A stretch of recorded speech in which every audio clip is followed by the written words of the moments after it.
And so this is a lesson from the latter passage, asking, seeking, knocking. Perhaps the Sermon on the Mount should be in the lower side. So this is a passage from Matthew 7:7 to 11. Ask, and it will be given to you. Seek, and you will find. Knock, and it will be open to you. For everyone who asks receives, and the one who seeks finds, and to the one who knocks, it will be open. Or which one of you, if his son or perhaps a daughter, ask him for bread, will give him a stone? Or if he asks for a fish, will give him a serpent? If you then, who are evil, know how to give good gifts to your children, how much more will your Father who is in heaven give good things to those who ask him? Yeah. And we remember yung eating, no? Just after we had a Greek class this morning, no, kami ni Matthew, we went to Jollibee, no? And then so we were able to eat as a treat, no? And okay, McKnight, many of us were taught that the three verbs ask, seek, and knock were present imperatives, which means we are to persist and not give up. And if we kept on asking, kept on seeking, and kept on knocking, God would hear us. You can see, ask, be given, search, and find. They have Old Testament precedents. Jeremiah 29:11 is very loved, no? Loved, uh, loved memory verse. And so I will read until verse 14. For I know the plans I have for you, declares the Lord. Plans for your welfare and not for evil, to give you a future and a hope. Then you will call upon me. I put ask in brackets, no? And come and pray to me, and I will hear you. You will seek me and find me when you seek me with all your heart. I will be found by you, declares the Lord, and I will restore your fortunes and gather you from all the nations and all the places where I have driven you, declares the Lord, and I will bring you back to the place from which I sent you into exile. Another text from Isaiah 65:1. I was ready to be sought, which is past tense of the verb seek. By those who did not ask for me, I was ready to be found. By those who did not seek me, I said, here I am to a nation that was not called by my name. This is interesting, no? If we put in an intertextual study between the message in Matthew 7 and the passages from Isaiah 65 and Jeremiah 29, no? If we're going to put a parallel between the Old Testament understanding and the text from Matthew 7. But again, that's another project, no? That's of course that's also a lot of work when we use the method of intertextuality. And then Baba Megila, he knocked at the gates of mercy and they were open to him. Proverbs 8:17. Those who seek wisdom says, those who seek me diligently find me. Wisdom of Solomon 6:12. Wisdom is found by those who seek her. Of course, James 1:5. If any of you is lacking in wisdom, ask God, who gives to all generously and ungrudgingly, and it will be given you. Yes, all 6 sentences of the Lord's Prayer are petitions. So here, prayer is understood as asking. Summary statement for the entire activity of prayer. So it is assumed that the disciples appear before God as humble receivers from a generous Father. And so there are two rhetorical questions. Focus the issue of God's goodness and willingness to answer prayer. They use a how much more argument. Is there anyone among you who, if your child asks for bread, will give a stone? Of course, that is an rhetorical question which demands no. The answer would be give bread to someone who is asking for bread. What then is the essential characteristic of the true believer? Of course, this is a teaching, but in a way, it also has something to do with moral change, moral and spiritual change. How then should genuine disciples, no, respond? It is not loud profession or spectacular spiritual triumphs, nor protestations of great spiritual experience.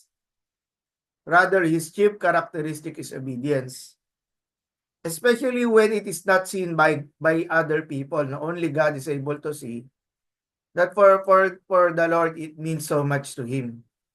And sometimes we say we feel frustrated, no, in ministry, doing so much but earning so little. But again, the basic question is, did we do something uh, um, with the heart of obedience for God? So that is what matters. True believers perform the will of their Father, consists with the prayer, "Your will be done on earth as it is in heaven." So this text pushes us to think hard again about what prayer is. Does it really make a difference? Does God change the course of history because we pray? So now, McKnight is pushing towards a theological idea, no, within the grand narrative of salvation history. Is there something really actually happen when people pray? No. Is God sovereign? Yes. Why does God answer prayer?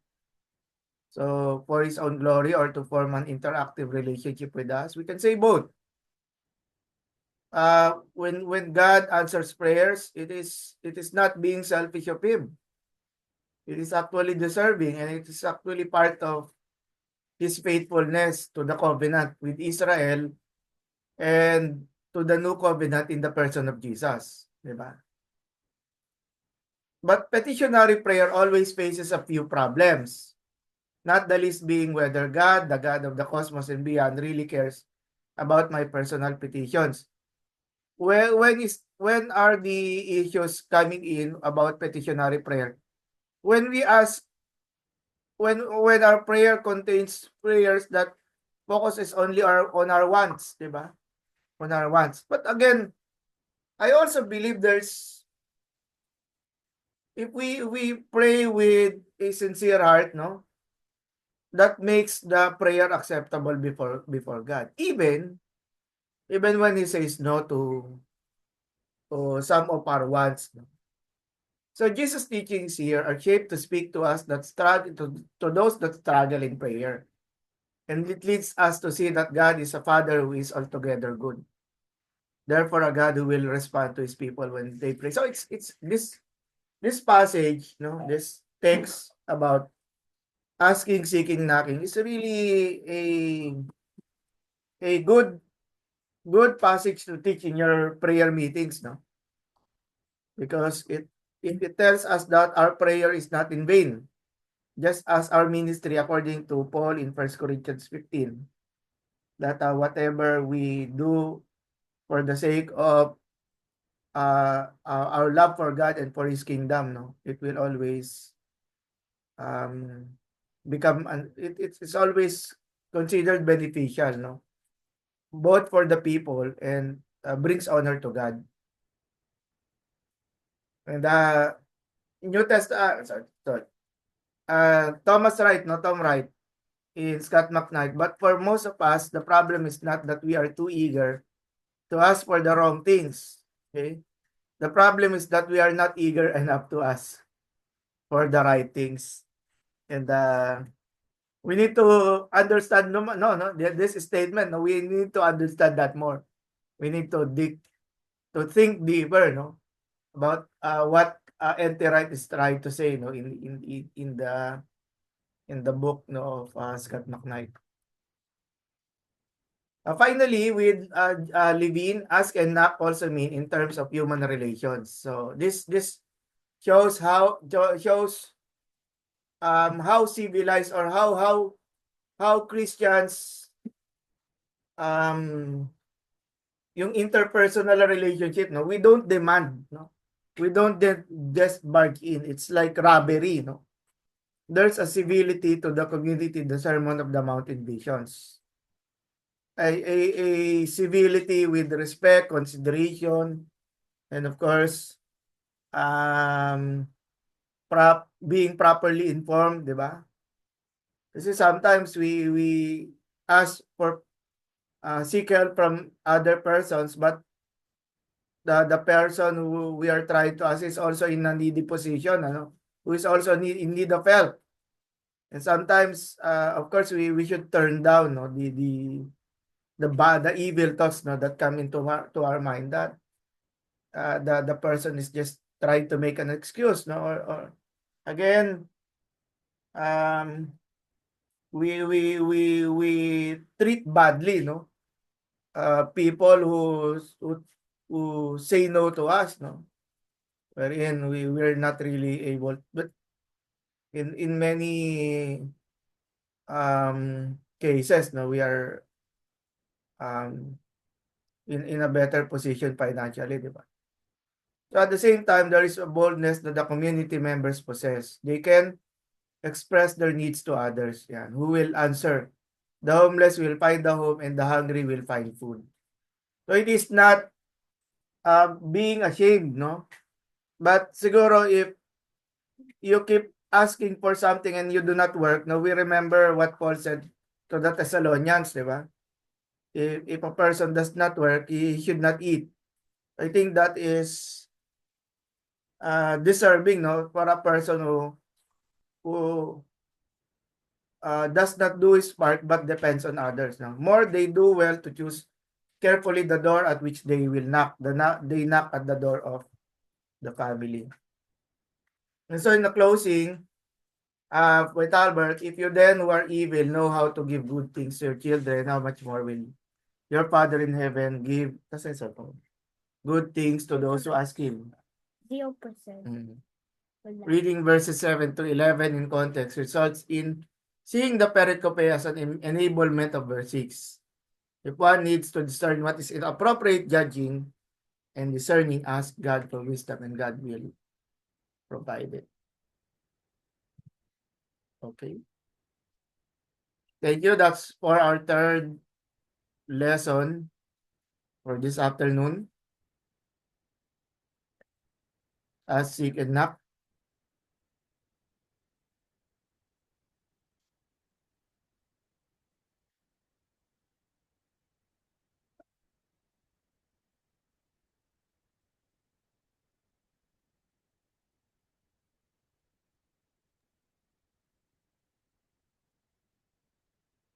Anything to add, Pastor Gerald?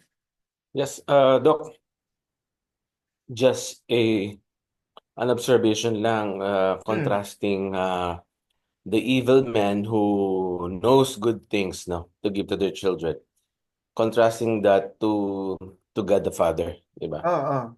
Pero the thing here is God the Father knows what is good for us. So that's where the problem comes in, kasi we tend to ask something that we thought is good for us, but actually it only God knows what is really the best for our own benefit, no. So yung kasi minsan we are asking for something that is selfish. We have selfish ambition, or probably even for example, baka we could also consider sickness or something that we really think are godly. But then again, you said a while ago that it's still God's sovereign will. And again, we just really have to humble ourselves, no, before God. But it doesn't mean that we should stop asking God in prayer, di ba? So God being God who created us, we should always have to ask and humble ourselves before Him, because He provided everything. He knows what's the best for our own good. And Doc. Thank you. Thank you. Doc, dagdagan rin Doc, no? So, Yeah. from this perspective, ako sa kanina sa perspective tsaka yung perspective nga ni Pastor Gerald. Naitama ko din yung iba kong yung prayer ko before, parang way back, asking me, nag-ask ako, yung petition ko would be my wants. Tapos dun namin tinama na whatever your will, Father, we will gladly obey.